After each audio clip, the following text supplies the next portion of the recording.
ഖുർആന് പറഞ്ഞപ്പോ ഈമാന് പറഞ്ഞ തൊട്ടു ഉടനെ അള്ളാഹു പറഞ്ഞു സുമ്മലം യർതാബൂൻ. പിന്നെ അവർക്ക് സന്ദേഹമല്ല, സംശയമല്ല. സംശയം വരുമ്പോ ഈമാന് വലിയ കേടുവരും. എന്തെങ്കിലും സംശയം ഖൽബിൽ രൂപപ്പെട്ടു വന്നാ ഉടനെ തീർക്കണം, മുന്നോട്ടുണ്ടാൻ പറ്റൂല.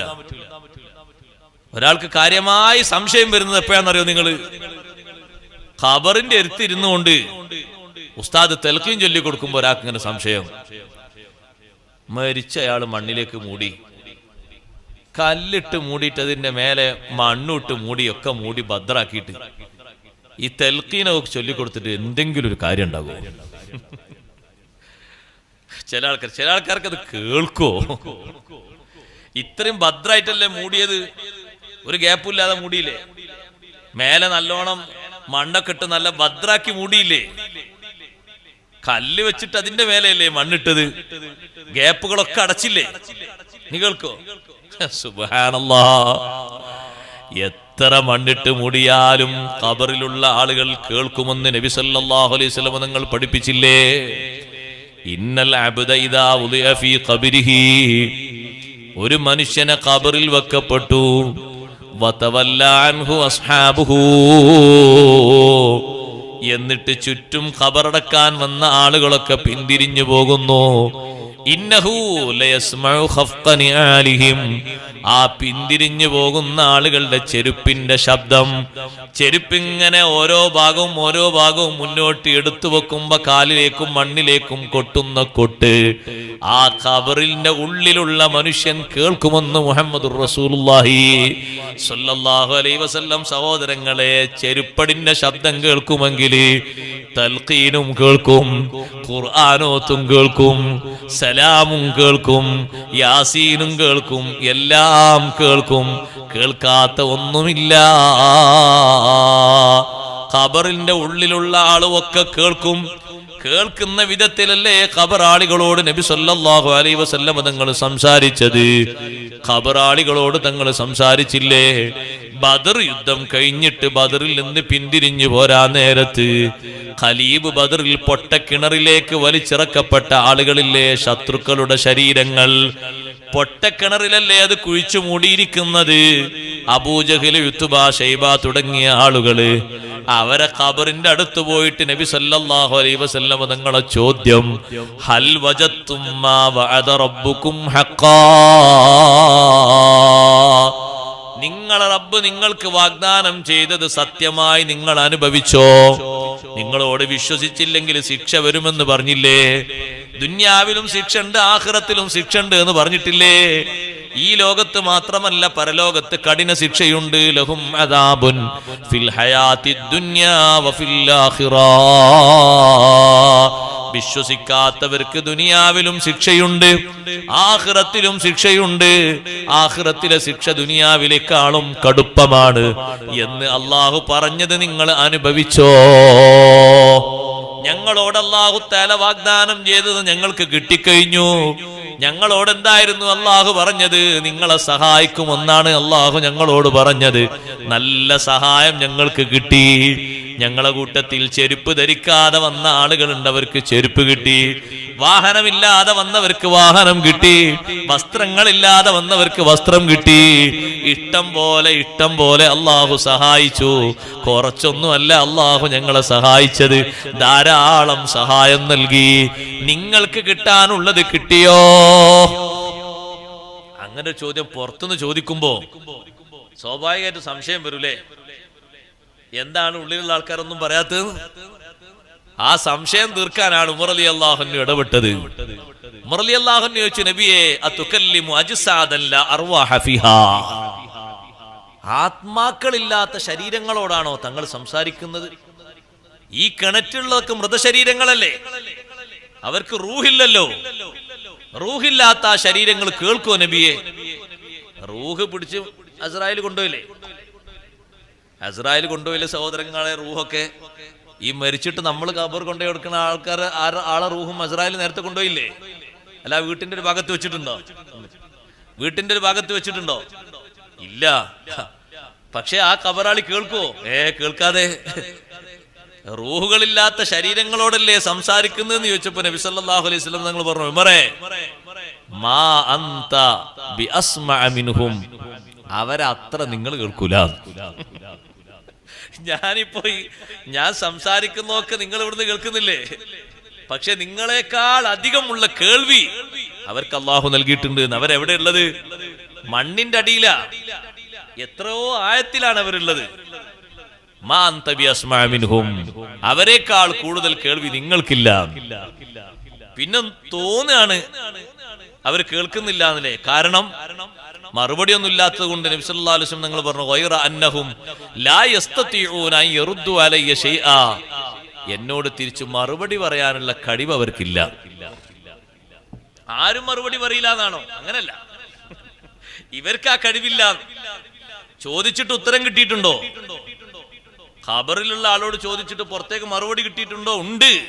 അതുകൊണ്ടല്ലേ സയ്യിദുനാ അബൂബക്കർ സിദ്ദീഖ് റളിയല്ലാഹു അൻഹുവിന്റെ ജനാസ നിസ്കാരം മദീന പള്ളിയിൽ നിന്ന് സ്വഹാബത്ത് നിർവഹിച്ച് നേരെ അവിടുത്തെ ശരീരം ഖബർ ഷരീഫിന്റെ അടുത്ത്, ഹുജ്റത്തു ഷരീഫയുടെ വാതിലിന്റെ അടുത്ത് കൊണ്ടുപോയി വെച്ചിട്ട് സ്വഹാബത്ത് പറഞ്ഞില്ലേ, അബൂബക്കറിൻ ബിൽബാബി യാ റസൂലല്ലാഹ്,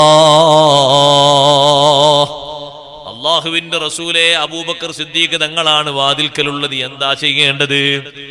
തങ്ങൾ പറഞ്ഞു തരണം, ഞങ്ങൾ എന്താ ചെയ്യേണ്ടത്? തങ്ങളുടെ ചാരത്ത് തന്നെ കടത്തണോ, അതല്ല ജന്നത്തുൽ ബഖീയിലേക്ക് നീക്കണോ?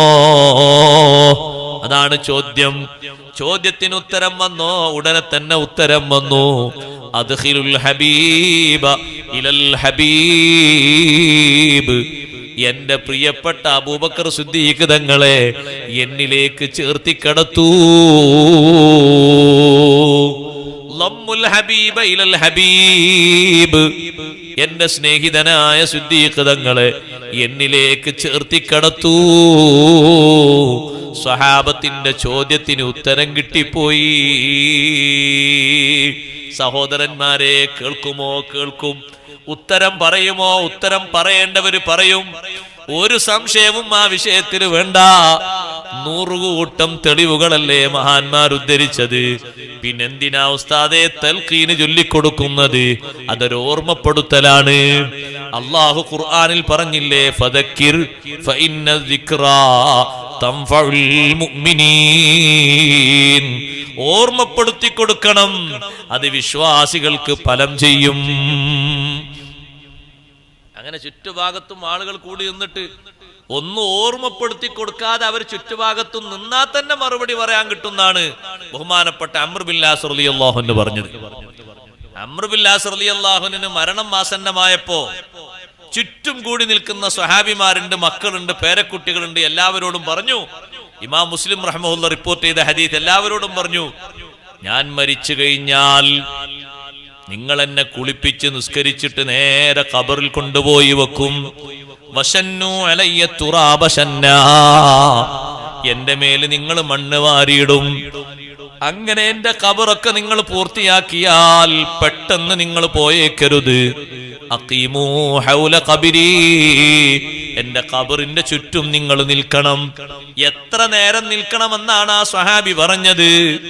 മിസ്റിൽ ഭരണം നടത്തിയ വലിയ മഹാനുഭാവനാണ് അംർ ബിൻ ആസ് റളിയല്ലാഹു അൻഹു. നബി സല്ലല്ലാഹു അലൈഹി വസല്ലം തങ്ങൾക്ക് പല കാര്യത്തിലും വലിയ ഉപകാരം ചെയ്ത വലിയ സ്വഹാബി വര്യനാണ്. അവരാ പറയുന്നത്, എന്റെ ഖബറിന്റെ ചുറ്റും നിങ്ങൾ നിൽക്കണം. ഹദ്റമാതുൻ ഹറുജസൂറുൻ വയുഖ്സമു ലഹ്മുഹാ, ഒട്ടകത്തിന്റെ മാംസം അറുത്ത് അത് കഷ്ണം കഷ്ണങ്ങളായി വീതം വെച്ച് ജനങ്ങളിലേക്ക് കൊടുക്കുന്ന അത്രയും നേരം എന്റെ ഖബറിന്റെ ചുറ്റുഭാഗത്തും നിങ്ങൾ നിൽക്കണം. ഏകദേശം ഇപ്പൊ സംവിധാനങ്ങളൊക്കെ കൂടുതൽ വന്നതുകൊണ്ട് ഒരമുക്കാൽ മണിക്കൂറൂന്ന് കൂട്ടിക്കോളൂ. ഒരു 4-5 ആളുകൾ ഒരുമിച്ച് പെട്ടെന്ന് പണിയെടുത്താൽ അത്ര സമയം വന്നേക്കും. അത് കഷ്ണങ്ങളാക്കി വീതം വെച്ച് ജനങ്ങൾക്ക് വീതിക്കുന്ന അത്രയും ടൈം എന്റെ ഖബറിന്റെ ചുറ്റും നിങ്ങളൊന്ന് നിൽക്കണം, പെട്ടെന്ന് പോകരുത്. അപ്പൊ ഏതായാലും ഖബറിലേക്ക് ഒരാളെ വെച്ച് പെട്ടെന്ന് ഇങ്ങനെ പോരാന്നുള്ളത് ഇസ്ലാമിക ശൈലിയല്ല എന്ന് മനസ്സിലായി. അവിടെ കുറച്ചു നേരം നിൽക്കണം. നിൽക്കുന്ന ആൾ ഇസ്തിഗ്ഫാർ ചെയ്യുന്നതിന് കുഴപ്പമുണ്ടോ? യാസീൻ സൂറത്ത് ഓതുന്നതിന് കുഴപ്പമുണ്ടോ? നല്ലതല്ലേ ഖുർആൻ ഓതുന്നത്? ഖുർആൻ ഓതുന്നിടത്ത് റഹ്മത്ത് ഇറങ്ങൂലേ? ഖുർആൻ ഓതുന്നിടത്ത് ബർക്കത്ത് ഇറങ്ങൂലേ? ദിക്ർ ചൊല്ലുന്നിടത്ത് റഹ്മത്ത് ഇറങ്ങൂലേ? ചൊല്ലിക്കോട്ടെ, യാസീൻ ഓതിക്കോട്ടെ, ഫാത്തിഹ ഓതിക്കോട്ടെ. ഏറ്റവും നല്ലതല്ലേ അത്? ഏറ്റവും നല്ല കലാം ഏതാ? ഖൈറുൽ കലാമി കലാമുല്ലാഹ്. ഏറ്റവും നല്ല കലാം അല്ലാഹുവിന്റെ കലാമാണ്. ഏറ്റവും നല്ല ദിക്ർ ലാ ഇലാഹ ഇല്ലല്ലാഹ് എന്ന ദിക്റാണ്. തഹ്ലീൽ നാൾ തഹ്ലീലിക്കോട്ടെ, ഖുർആൻ ഓതുന്ന നാൾ ഓതിക്കോട്ടെ, തടയാൻ പോകേണ്ട ആവശ്യമില്ല. ഖബറാളിക്ക് എത്ര വലിയ സന്തോഷാണ്. ചുറ്റും നിങ്ങൾ നിൽക്കണം, പെട്ടെന്ന് പോരരുത് എന്ന് മനസ്സിലായി. അപ്പൊ പെട്ടെന്ന് ഒരാളെങ്ങനെ മണ്ണിലേക്ക് വെച്ച് റെഡിയാക്കിയിട്ട് നീ തിരിച്ചു പോക, അത് ഇസ്ലാമികമായ ശൈലിയല്ല. നിങ്ങൾ ചുറ്റും നിൽക്കണം. എന്തിനാ നിൽക്കുന്നത്? ഇത്രയും നേരം നിൽക്കുന്നത് എന്തിനാണ്? ഒന്നാമതായി പറഞ്ഞു അസ്തനിസബിക്കും, നിങ്ങൾ അവിടെ നിൽക്കുമ്പോ എനിക്കൊരു നേരം പോക്ക് കിട്ടാനാ. ഒറ്റക്കല്ലേ സഹോദരാ ബാപ്പ കിടക്കുന്നത്, ഒറ്റക്കല്ലേ ഉമ്മ കിടക്കുന്നത്. ഇന്നലെ വരെ ഉമ്മാന്റെ അടുത്ത് ആളുണ്ട്, ബാപ്പാന്റെ അടുത്ത് ആളുണ്ട്, കൂട്ടുകാരന്റെ അടുത്ത് കൂട്ടുകാരനുണ്ട്, ഭാര്യയുടെ അടുത്ത് ഭർത്താവുണ്ട്, ഭർത്താവിന്റെ അടുത്ത് ഭാര്യയുണ്ട്, മക്കളടുത്ത് ബാപ്പയും ഉമ്മയും ഉണ്ട്. ഇന്നോ അവര് ഒറ്റക്കാണ്. അവർക്കൊരു നേരം പോക്കിന് വേണ്ടി മുഅ്മിനീങ്ങൾ നിന്നു കൊടുക്കണം. ഹത്താ അസ്തനിസബിക്കും, നിങ്ങൾ ചുറ്റും നിൽക്കുമ്പോ എനിക്കൊരു നേരം പോക്ക് കിട്ടാനാണ്. അത് മാത്രമാണോ? അല്ല, വഅൻദുറ മാദാ ഉറാജിഉ ബിഹി റുസുല റബ്ബി, എന്റെ റബ്ബിന്റെ ദൂതന്മാരായ മലക്കുകൾ വരുമ്പോ എന്ത് മറുപടി പറയണമെന്ന് ഞാൻ ആലോചിക്കാനും നിങ്ങൾ ചുറ്റും നിൽക്കണം. നിങ്ങൾ നിൽക്കുമ്പോ തന്നെ എനിക്ക് ആലോചന കിട്ടും, എനിക്ക് മറുപടി കിട്ടും. മുൻകർ നകീർ അലൈഹിസ്സലാത്തു വസ്സലാം ഒന്ന് തുരുതുരാ ചോദ്യം ചോദിക്കുമ്പോ നിങ്ങൾ ചുറ്റും നിൽക്കുന്നത് കൊണ്ട് എനിക്ക് മറുപടി പറയാൻ കഴിയും.